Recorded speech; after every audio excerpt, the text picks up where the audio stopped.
घर को चाहे सजाना हो या ऑर्गेनाइज़ करना हो, अगर सिंपल तरीके यूज़ करेंगे तो सब लोग इसे फॉलो कर सकते हैं, क्योंकि बहुत ज़्यादा खर्च कोई भी नहीं करना चाहता है। और कभी कभी हम लोग रेंटेड हाउस में रहते हैं, तो वहाँ पर अगर हम बहुत ज़्यादा खर्च कर देंगे, फ़िज़िकल कुछ चेंजेस कर देंगे, तो फिर ना वो वेस्ट हो जाता है। क्योंकि हो सकता है कि रेंटेड हाउस है तो उसको हम चेंज भी कर लें। अगर आप खुद के घर में भी रहते हैं तो भी आप कम से कम खर्च करके अपने घर को ऑर्गेनाइज़ रख सकते हैं और अच्छे से सजा भी सकते हैं। हेलो गाइज़, नमस्ते एंड वेलकम बैक। आज के वीडियो में बहुत सारे हैक्स आपके साथ शेयर करूँगी जो आपके काफ़ी काम में आएंगे। तो चलिए स्टार्ट करते हैं आज का वीडियो।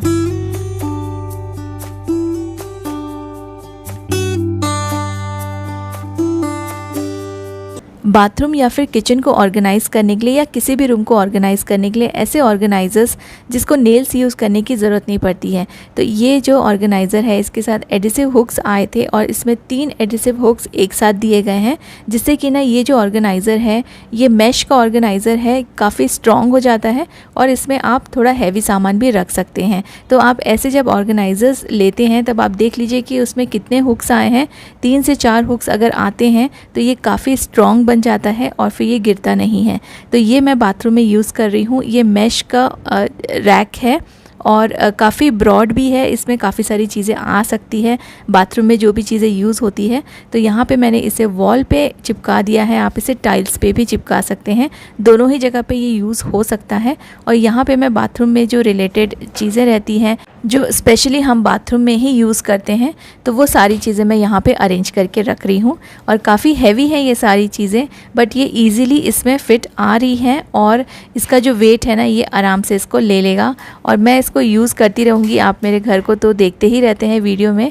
तो अगर ये गिरता है तो मैं श्योरली आपके साथ शेयर करूँगी, बट मुझे नहीं लगता है कि ये गिरेगा, क्योंकि इसका जो एडिसिव है काफ़ी स्ट्रॉन्ग है, बहुत ही अच्छे से ये स्टिक हो गया है वॉल पे। और इसमें 3 हुक्स हैं, तो ये आराम से सारा का सारा जो वेट है ना वो ईज़िली इसमें ले लेगा।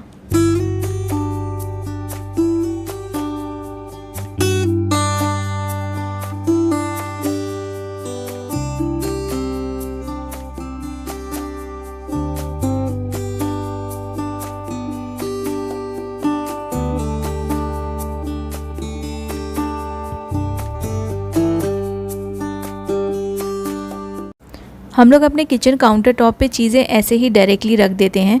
कभी कभी गरम कोई भी बर्तन रहता है या फिर हैवी बर्तन रहता है, उससे ना हमारा काउंटर टॉप में कभी स्क्रैचेस आ जाते हैं, तो गरम से कभी कभी वो ख़राब भी हो जाता है, उसमें कुछ स्टेन्स आ जाते हैं।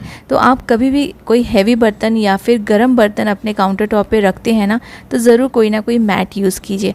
और अगर आपके पास मैट नहीं है तो देखिए, मैंने ये जो शॉपिंग बैग्स होता है उसको कट करके डबल करके मैंने इसको स्टिच कर लिया है और इसको मैं एज अ मैट यूज़ कर रही हूँ। और ये बहुत ही अच्छे से मैट की तरह काम में आएगा। जैसे आप पुराने टॉवल्स भी यूज़ कर सकते हैं, पुराने अपने कपड़े भी यूज़ कर सकते हैं, लेकिन उसको 2 से 3 फोल्ड करके फिर आप उसको स्टिच करके फिर अपने काउंटर टॉप पे यूज़ कीजिए।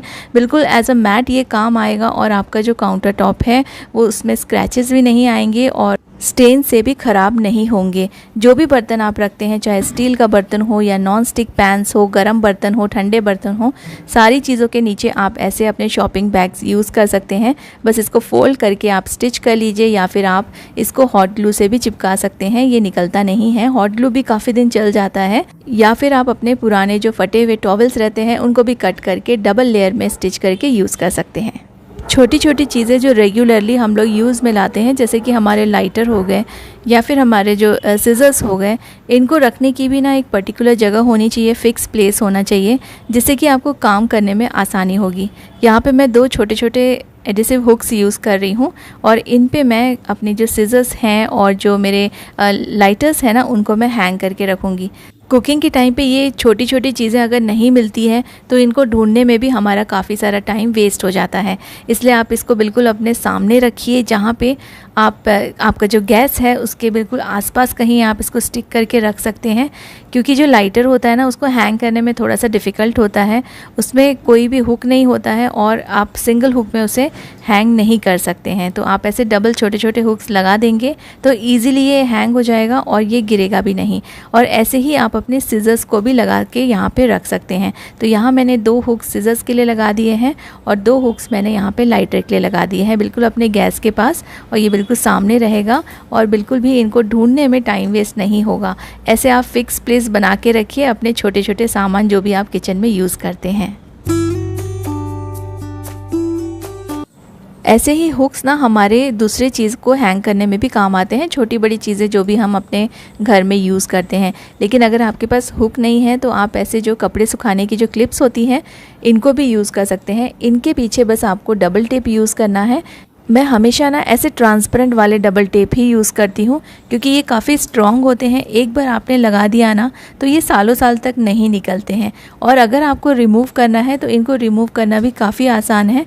आपकी जो वॉल्स है या जो टाइल्स है वो ख़राब नहीं होंगे और एक बार आप इसे पुल करेंगे ना तो ये ईज़िली पूरी तरह से निकल जाएंगे। इससे आपका पेंट भी नहीं निकलेगा। तो यहाँ पे 2 क्लिप्स मैंने लगा दिया है डबल टेप की हेल्प से और आप इसमें अपने ग्लव्स या बहुत सारी चीज़ें हैंग करके रख सकते हैं। जैसे जो ग्रेटर वगैरह होते हैं ना जो यहाँ वहाँ पड़े रहते हैं उसको भी आप यहाँ पे हैंग कर सकते हैं। काफ़ी स्ट्रॉन्ग है, ये गिरेंगे नहीं।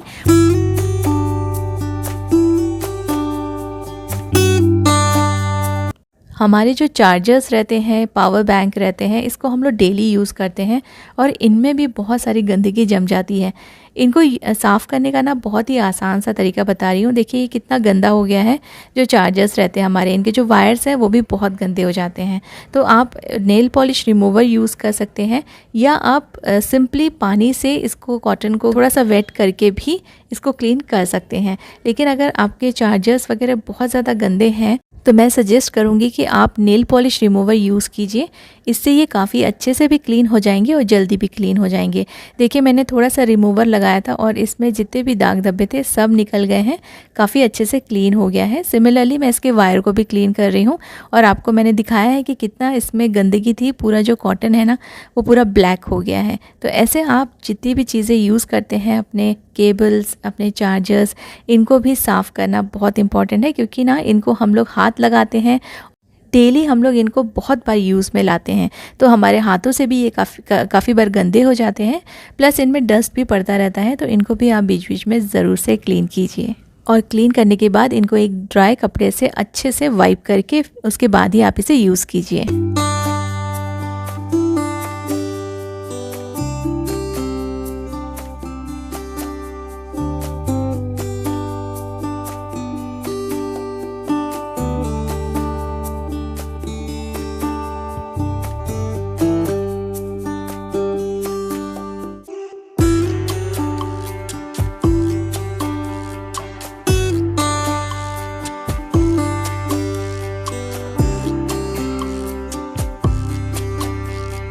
एक और चीज़ है हमारे घर में जो काफ़ी ज़्यादा गंदी हो जाती है। मैं स्टडी टेबल की बात नहीं कर रही हूँ क्योंकि स्टडी टेबल, डाइनिंग टेबल, ये सारी चीज़ें तो हम लोग डेली डस्टिंग में क्लीन करते ही रहते हैं। लेकिन हमारे जो लैपटॉप रहते हैं ना, लैपटॉप में बहुत ज़्यादा डस्ट जम जाता है और इसको हम लोग रोज़ यूज़ करते हैं। इनमें हाथ हम लगाते हैं और वही हाथ फिर हम लोग कभी फेस पे लगाते हैं। तो ये सारी चीज़ें हमारे हाथों पे भी ये गंदगी आ जाती है क्योंकि इसके ऊपर ना काफ़ी सारा डस्ट जमता रहता है। तो आपको अपने लैपटॉप को किस तरह से क्लीन करना है, क्योंकि ये काफ़ी डेलिकेट चीज़ है, इसमें हम लोग पानी नहीं लगा सकते हैं और ना ही कोई स्प्रे कर सकते हैं। आप इनको वेट वाइप से क्लीन कर सकते हैं, हल्के हाथ से। बहुत ज़्यादा प्रेशर देके आपको अपने जो लैपटॉप से वो क्लीन नहीं करना है, स्पेशली जो स्क्रीन होता है। लेकिन कई बार क्या होता है कि जो वेट वाइप्स रहते हैं उसमें भी काफ़ी लिक्विड रहता है और वो जो इसके बटन्स हैं ना उसके बीच में भी जा सकता है। तो एक बहुत ही आसान सा तरीका आपके साथ शेयर करती हूँ लैपटॉप्स को क्लीन करने के लिए। सबसे पहले तो ना आप इसका जो स्क्रीन है और इसका जो जहाँ भी कीबोर्ड्स हैं, इसको आप एक ड्राई कपड़े से हल्के हाथ से पोंछ दीजिए। इसको बिल्कुल भी आप फोर्स करके मत पोंछिए क्योंकि ये आपके नॉर्मल चीज़ें नहीं हैं जिसको आप रगड़ रगड़ के आप अच्छे से स्क्रब करके क्लीन करें। इसकी जो स्क्रीन है काफ़ी डेलिकेट होती है तो हल्के हाथ से आपको क्लीन करना है, बहुत ज़्यादा स्क्रब नहीं करना है। ऊपर से जितना भी डस्ट है ना वो रिमूव हो जाएगा कपड़े से और जो रिमेनिंग डस्ट बचता है, स्पेशली जो बटन्स रहते हैं उसके बीच में, तो उसको क्लीन करने के लिए मैं ये छोटा सा ब्रश यूज़ कर रही हूँ। एकदम पतला सा ब्रश है, 0 नंबर का या आई थिंक 1 नंबर का ब्रश है और इसकी हेल्प से आप बटन्स के बीच का जितना भी डस्ट है वो ईज़िली रिमूव कर सकते हैं और इससे आपका लैपटॉप ख़राब भी नहीं होगा और उसमें स्क्रैचेस भी नहीं आएंगे।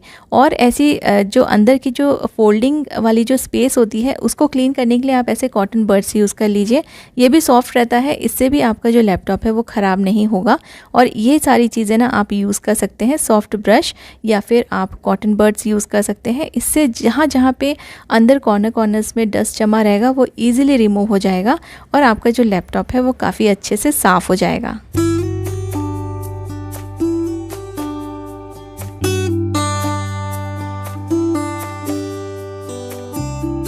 तो ये ना बहुत ही अच्छा ऑप्शन है। अगर आप सस्ते में अपने घर को सजाना चाहते हैं तो आप कोई भी पुराना फ्रेम यूज़ कर सकते हैं। अगर आपके पास फ्रेम नहीं भी है तो आप किसी भी कार्डबोर्ड में इस प्रिंटेड पेपर्स को चिपका के आप इनको अपने वॉल्स पे लगा सकते हैं, जिससे कि ना आपकी वॉल बहुत सुंदर दिखने लगेगी और बहुत ज़्यादा खर्चा भी नहीं होगा। ये जो प्रिंटेड शीट्स है मैंने 10 रुपीज़ ईच में ली है और ये A4 साइज़ की है। इसमें आपको बड़े साइज़ भी मिल जाएंगे। तो मैं अपने रूम में ना इनको यूज़ कर रही हूँ। ये मेरे पास पुराने फ्रेम्स रखे हुए थे और इसको फ्रेम में लगा दिया है मैंने ये प्रिंटेड पेपर्स, क्योंकि ये बहुत ही अच्छे तरीके से इसमें फ़िट आ गए। जो मेरा फ्रेम था वो भी A4 साइज़ का था और ये जो पेपर्स हैं वो भी A4 साइज़ के थे, तो बहुत ही अच्छे से फ़िट आ गए। मुझे कुछ भी कट करने की ज़रूरत नहीं पड़ी और सिंपल ऑप्शन है, बिना खर्च किए आप सुंदर तरीके से अपने प्लेन वॉल को थोड़ा सा अट्रैक्टिव लुक दे सकते हैं। इस वॉल के लिए मैंने ऐसे वाले प्रिंट चूज़ किए हैं, जैसे कि फैब्रिक के प्रिंट्स होते हैं ना, ऐसा लगता है कि जैसे फैब्रिक कट करके हमने फ्रेम में लगाया हुआ है। तो ये बिल्कुल फैब्रिक के जैसा ही लग रहा है और काफ़ी कलरफुल भी है। तो ऐसे आप डिज़ाइंस चूज़ कीजिए जो आपके प्लेन वॉल्स को और ज़्यादा अट्रैक्टिव बना दें। अब ये मेरे पास एक ट्रे रखा हुआ था वाइट कलर का जिसमें गोल्डन डिज़ाइंस बने हुए हैं। ये भी काफ़ी पुराना है, मैंने इसे अच्छे से वॉश किया और इसको मैंने डबल टेप की हेल्प से यहाँ वॉल पे चिपका दिया। तो ये भी आप जैसे पुराने प्लेट्स होते हैं हमारे ना, जो हम अब यूज़ में नहीं लाते हैं, उनको भी आप यूज़ कर सकते हैं। वॉल्स को डेकोरेट करने में ना वॉल क्लॉक भी बहुत अच्छा ऑप्शन है। अगर आपकी वॉल बिल्कुल वाइट है, प्लेन है, तो आप ऐसे कलर वाली वॉल क्लॉक ले सकते हैं, उससे भी आपका घर बहुत सुंदर दिखेगा। उम्मीद करती हूँ आज के बताए हुए जितने भी हैक्स हैं सब आपके काम में आएंगे और आपने वीडियो को एंजॉय किया होगा। Thank you so much for watching.